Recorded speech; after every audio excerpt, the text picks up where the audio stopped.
Writing on the wall. Before that, please take a moment to subscribe to our channel and hit that bell icon so you won't miss any future videos from us.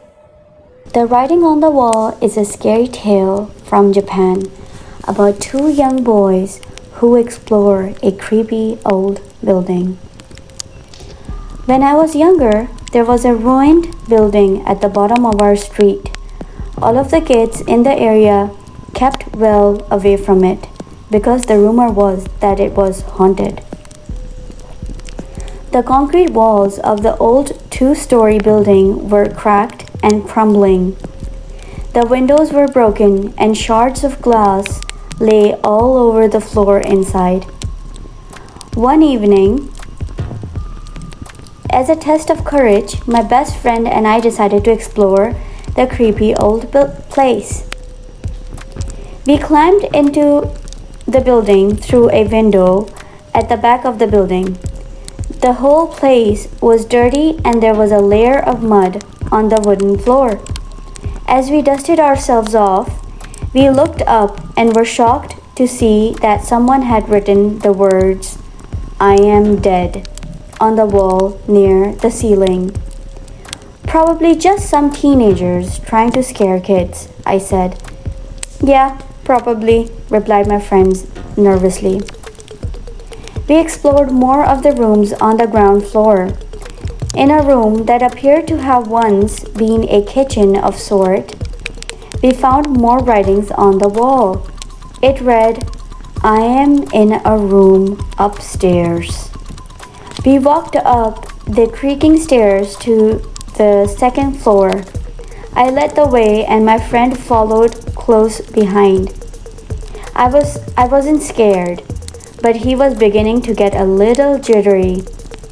When we came to the top of the stairs, we turned left and walked cautiously down the narrow hallway. At the end of the hallway was a closed door with some more ominous writing on it. "You will find me in this room." By now, my friend was shaking with fear.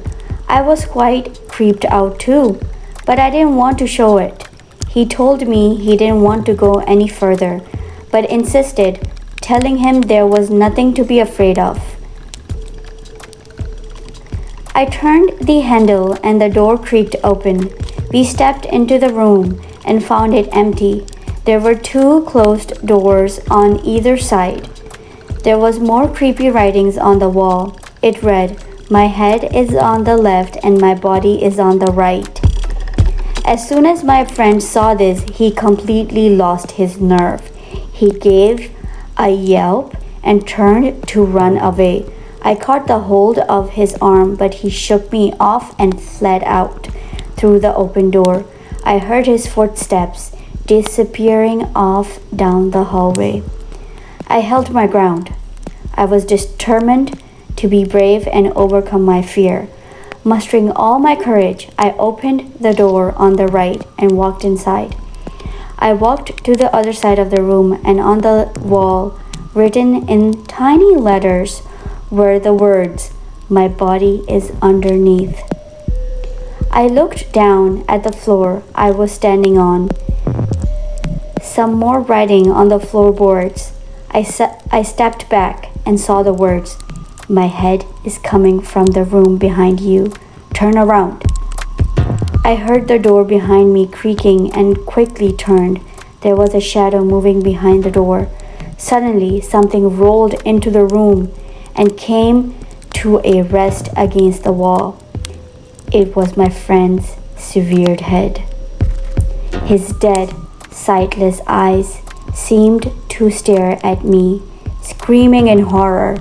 I flung myself out through the open window and fell 2 stories to the ground. I landed on my side, breaking my arm. In horrible pain, I ran home, crying and yelling for my parents. The police were called and they searched the old ruined building. At first, they didn't find anything. There wasn't even any writing on the wall. They combed the house from top to bottom, but didn't find any traces of my friend. Then they pried up the floorboards. His body was lying underneath. They never found his head.